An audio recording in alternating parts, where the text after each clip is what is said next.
Hello, everyone. Thank you for joining us today for our first Tech Talk with Dean Stein of the year. It is officially fall. We had our first day of class photo event yesterday, and so we're looking forward to starting this season off with Dean Stein and his Tech Talk. So I'm going to let him take the floor and review these slides with you. You ready, Dean Stein? Okay, thank you, Ashley, and good afternoon or whatever time zone you're in.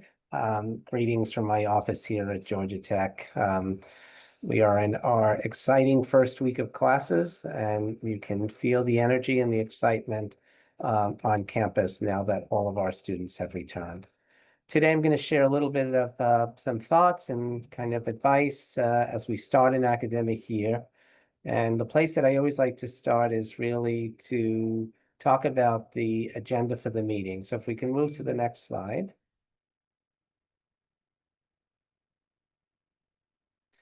So we'll send a little bit about talking about the calendar. I want to remind you of some key dates, kind of talk through some things that I spoke about this summer for those of you that attended Facet on attributes that I believe promote success for a student, and some really discussion around setting some specific goals, both for your student and for yourself, and kind of a little bit of advice on staying in touch and finding that balance as far as a relationship and how to ask for updates with your students. And then we can, see if there are any questions.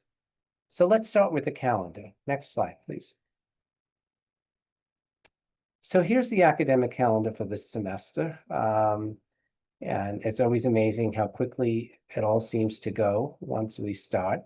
Actually, yesterday was the first day of classes, and we are still in the add drop period for this whole week. Registration will close on the 22nd, and at that point, all students would need to have a finalized schedule. Payment for first new students is due on the 25th.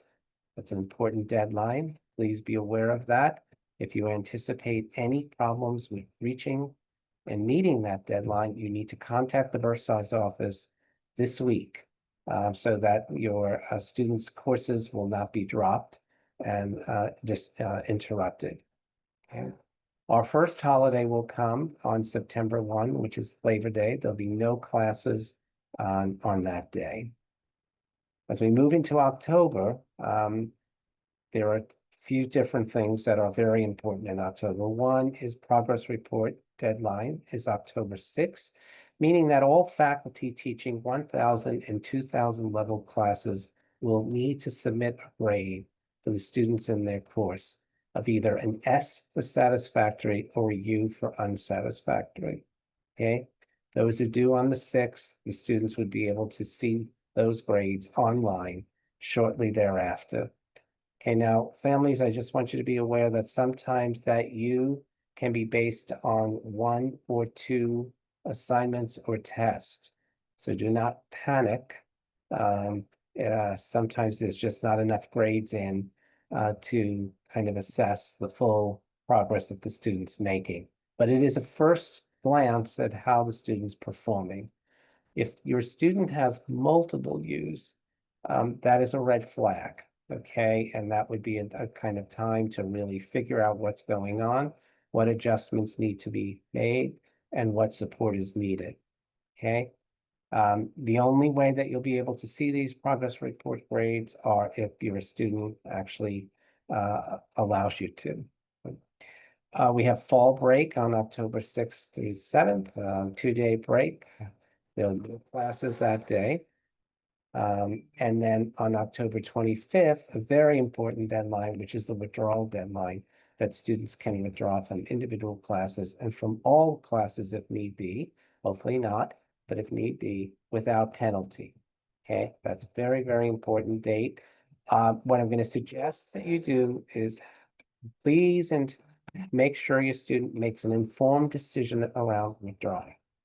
Okay, it is very much connected to how they're faring in the course and if they're going to pass the course or not. But there are some very specific things that they should also be aware of.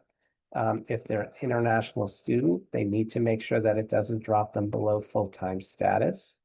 If they have a scholarship that says they cannot withdraw from a class, they need to take that into consideration. So there are some very specific things. Now, the Center for Academic Success will usually run a workshop on should I withdraw or not, and help students really think through the question of withdrawing or not withdrawing from a course or more than one class. Okay. On November 6th, we have spring registration beginning. And then November 26th through the 28th is the Thanksgiving holiday. There are no classes.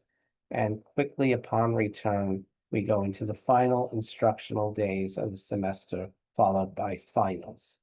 Okay, so that gives you a snapshot picture of the semester and what is in front of your student at this time. Next slide, please.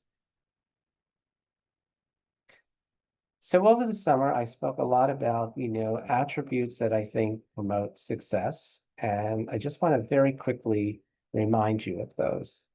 There are 4 things that I think a student needs to do really to be successful. One is to really take control and regulate their selves, their thoughts, their feelings, their choices. Um, I think anytime a student can be more in control of their decisions, their choices, their life, and to self-regulate, they will have better success. Okay? They need to really develop self-compassion as they move through the semester and deal with whatever comes their way and whatever may fall short of their expectations. All right. As I said, this summer, you can have all the compassion, I can have all the compassion, but they need to also have some compassion and give themselves a break sometimes. Academic engagement, very, very, very important. They need to attend class on a regular basis. They need to connect with their faculty and their TAs. They need to stay on top of their academic work, okay, and not fall behind. And they need to get the help that they need quickly if they feel like they need some additional support in any given course.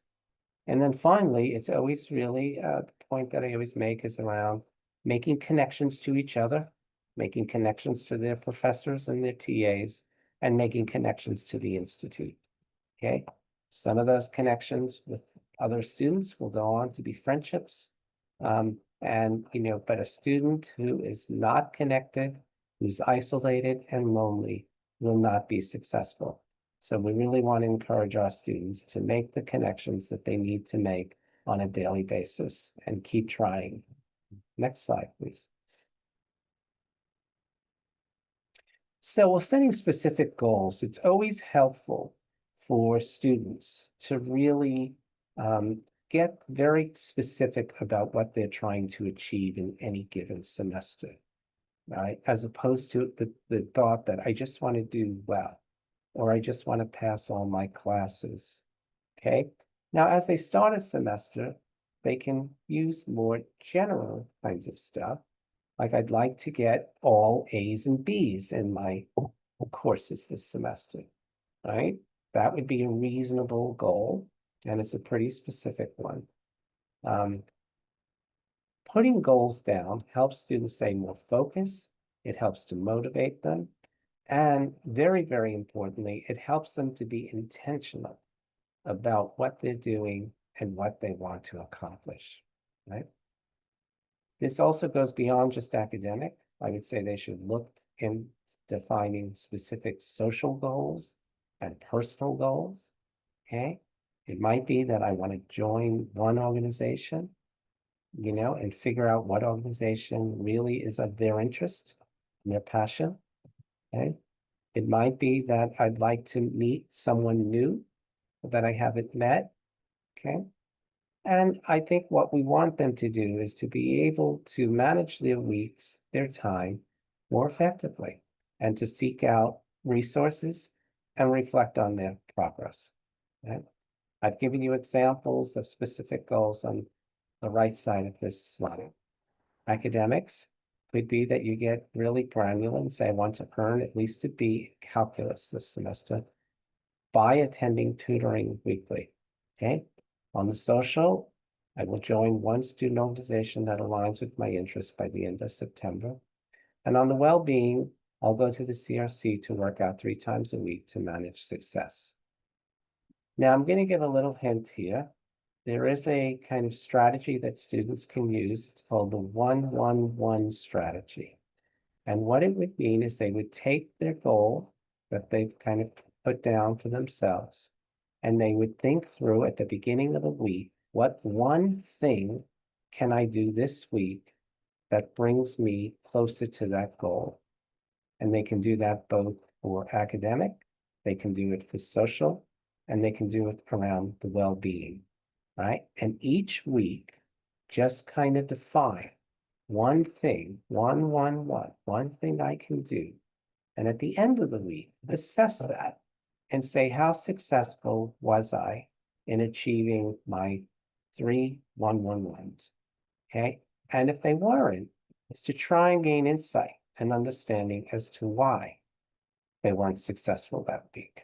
Okay. They move through the semester and do this on a regular basis. One, it'll become second nature and they'll just do it. And two, if they're doing it and they're feeling successful, it will promote more confidence and a better sense of feeling in control. Next slide. So I think it's important to establish a plan to stay in touch. Okay. All too often, families, don't have that communication. And then what we find is that at the front end, there's a lot of talking and communicating with each other on a regular daily basis of text and calls and stuff. And then as the semester goes on, it wanes because students get busy and don't really feel that they have the time anymore. So I think helping to set expectations about how often we're going to stay in touch.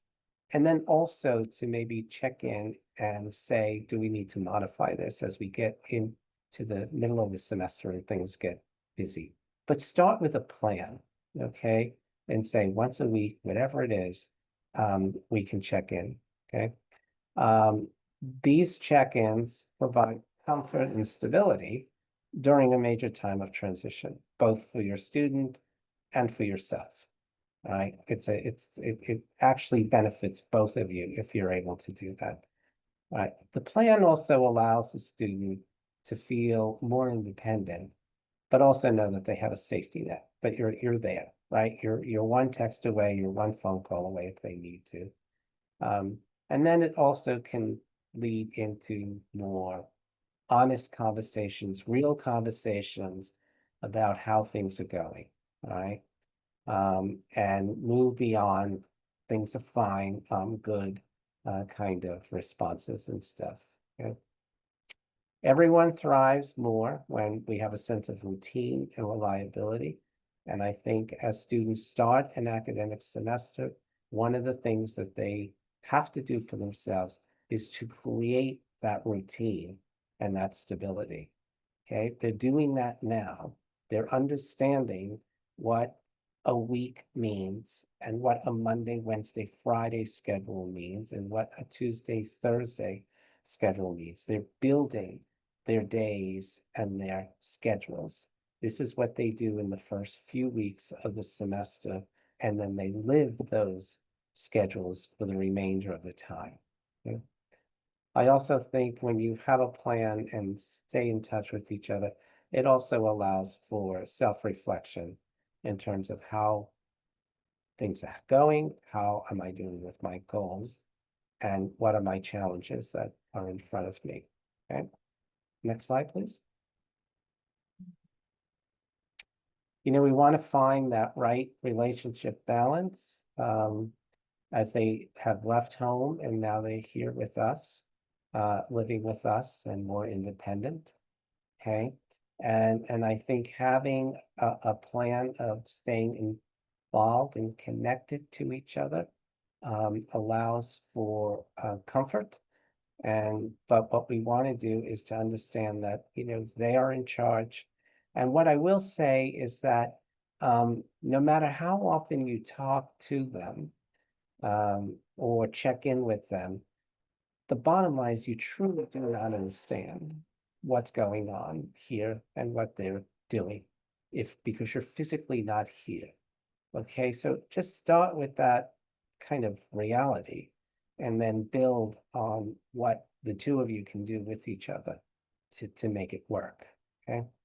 But giving space does allow the student to make more independent decisions, to solve their problems, and to build confidence in their problem-solving skills and decision-making. Right? When parents step back, students learn to evaluate opinions and options and take responsibility for their outcome. Very, very important piece is to understand the options that they have.